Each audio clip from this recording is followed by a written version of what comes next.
rainy, drizzly day. But we're happy inside here, and it's nice and cozy and warm.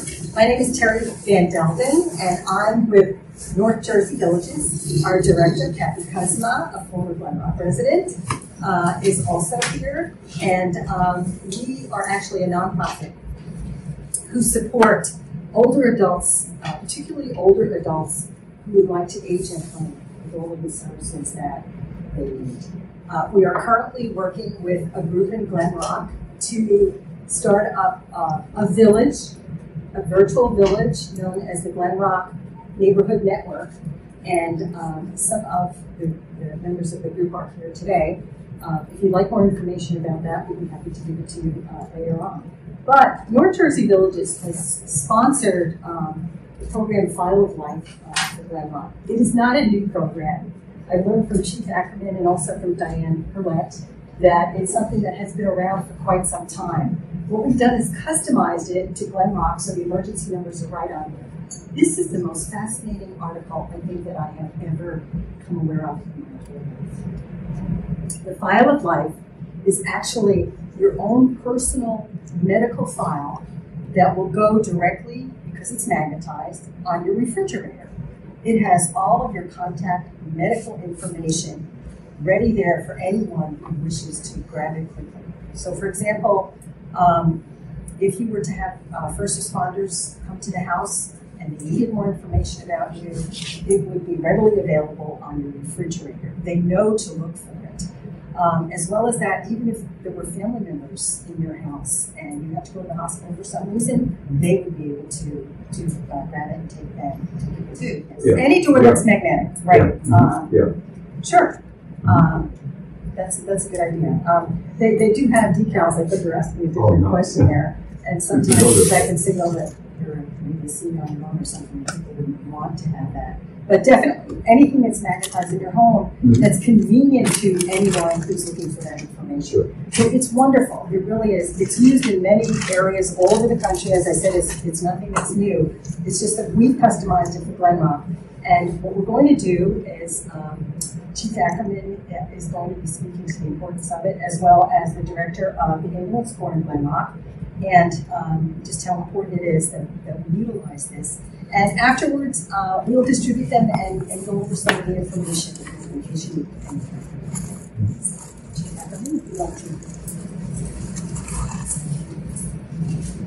Good afternoon, everyone. I'm Dean Ackermann. I'm the Chief of Police, and I've been here I'm just starting my 37th year with the Glen Rock Police Department, and Diane Herrlett has been with our ambulance corps for a number of years. 43 years. She's one of the few people in town who has more time than me. If I spend any more time here and get another service run, I'm going to have to move the shoulder patch up.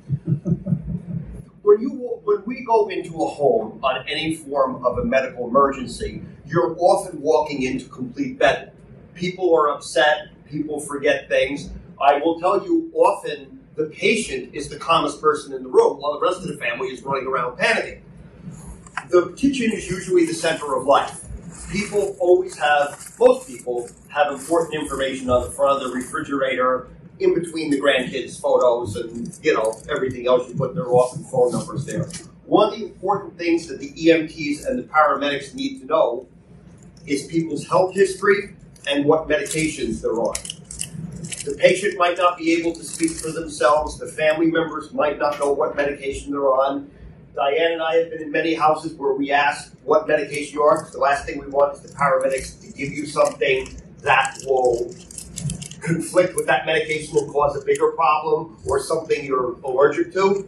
And often people say, especially people who have, of any age, who have health conditions, oh, my medicine is right over there, usually in the kitchen, on the counter.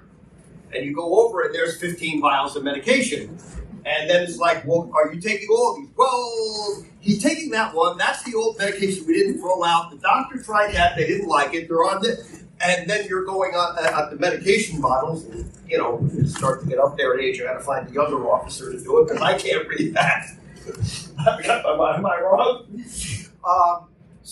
And you're trying to read, okay, this is it. This is how much you take.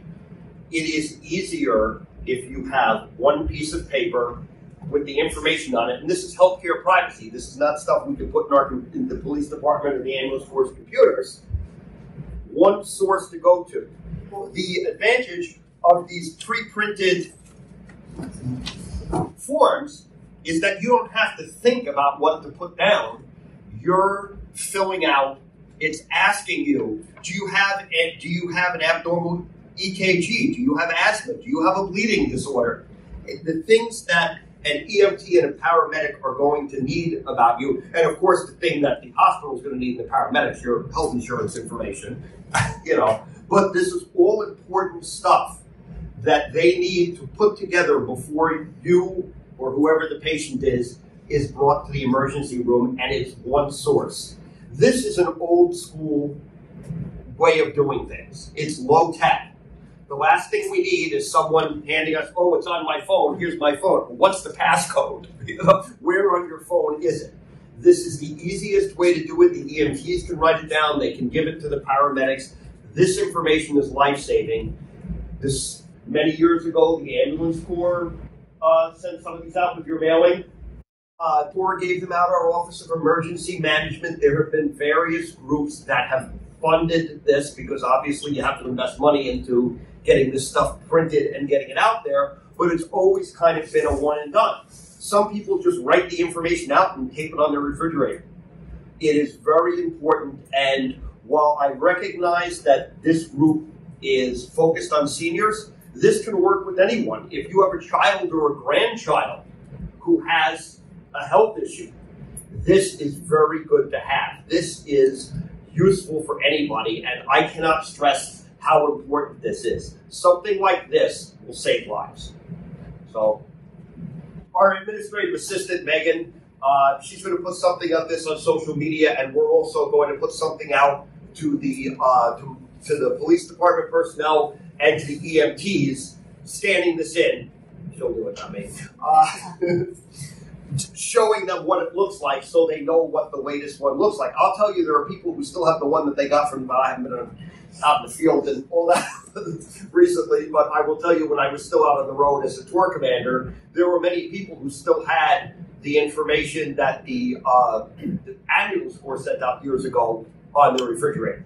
Important to update it. If you change your medication, you need to update that. He's covered absolutely everything. That's why we have given you pencils with erasers. So then do it in pencil, and you can erase to update. My only suggestion is when you fill this out, if you can, make a copy and fold it in here, because rather than us taking your original, give us the copy. Oh, that's a good idea. Right, keep it in here, because most of the time people say, here's my meds, and I have to take their copy with me. A copy, and also make a copy that you travel with, having your purse, having Yes. your suitcases, every suitcase. We all recognize any of us who are on medication, and the older we all get, the more medication we get, and they got to up the dose. You have to keep, we expect that you're going to need more than one. We expect it's going to change. And I'm sure we have all been in the position where the doctor tries one medication and it doesn't work for you. So they try something else, and it's 2 or 3 times before you get what works for you. So yes, it's important to make sure you change this on a regular basis. You know what I like about this? In the back, it has all the medical conditions. I can't tell you how many times we go to the hospital and somebody who's in an emergency infection and tell them and say, they're asking questions, and all of a sudden the patient says, oh, I have angina. I'm like, oh, that's nice. And we didn't know. You didn't tell us. It's amazing. They mention almost they mention other things that they didn't tell us about when we get to the hospital. So if I have an allergy to penicillin, we should be very embracing it. I said, why? They said, because if you're in an accident, we start an IV, that's what we're going to start. Penicillin, that's universal. So you should have something on that says you have an allergy. And since this is updated, there's a place on here for your vaccine, for your COVID vaccine, which is something to do. Yeah, because that's a question we always ask. Also, are you vaccinated? In a medical emergency, you might not have the presence of mind to remember all of this, or you might not be able to speak for yourself. And how many times have we been in the houses where the family members are arguing about the medical condition or what medications they're on, and you're there going, okay. Find them. Yes. Right. And again, you're going into bedlam in an emergency situation. we're used to it, we're calm, we know what questions to ask, but getting the answers are sometimes a challenge.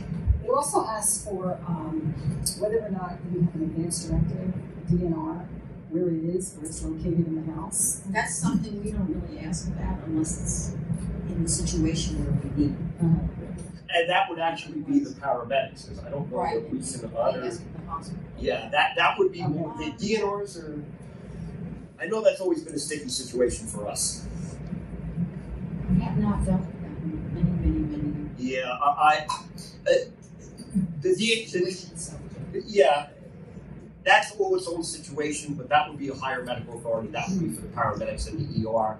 To have a police officer or an ambulance corps EMT make the decision to authenticate a DNR is not, that's a sticky situation for us. No, but would it not be helpful if there was a copy? Yes, there would, yes. Absolutely, the hospital will definitely need that. I mean, the only time we really would need a DNR is somebody's important. Yeah. That's basically the only time. So. And I've been in situations where I've been doing CPR on people and the family's saying the DNR, and I gotta wait for the paramedics to come there to authenticate the DNR and tell me, okay, see CPR. That's not something that I, as a responding police officer, would be able to do. And I do have to say, the other thing is how lucky we are to have in this department, because many of them are EMTs. They have done amazing things before we even get there. They don't even hesitate.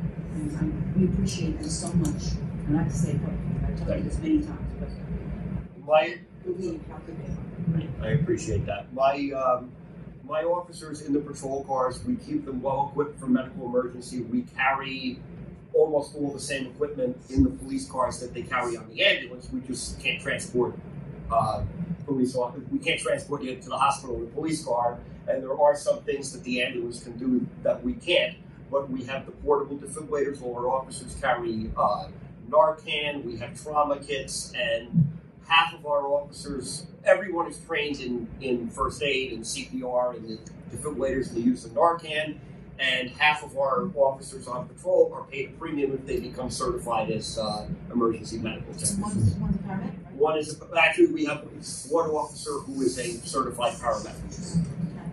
I mean, obviously, unless we're overwhelmed with emergency calls and the ambulance has it, I don't permit our officers to leave a medical call until the ambulance is loaded and the patient is on the way to the hospital.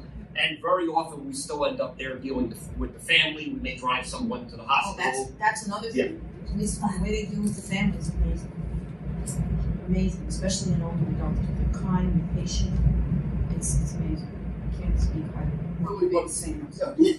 But anyway, that is really what it's about, because that is the difference between being a community and being a place to live. Mm-hmm. This is a community, and we're all here for each other, whether we're 7 or 77, and that's what it's about. Are there any other questions, or we're? Thank you so much for supporting us and for coming today. So I'll get these out, and I guess let me just get one for Megan to scan in. You're giving them pencils too. Wow. Pencils.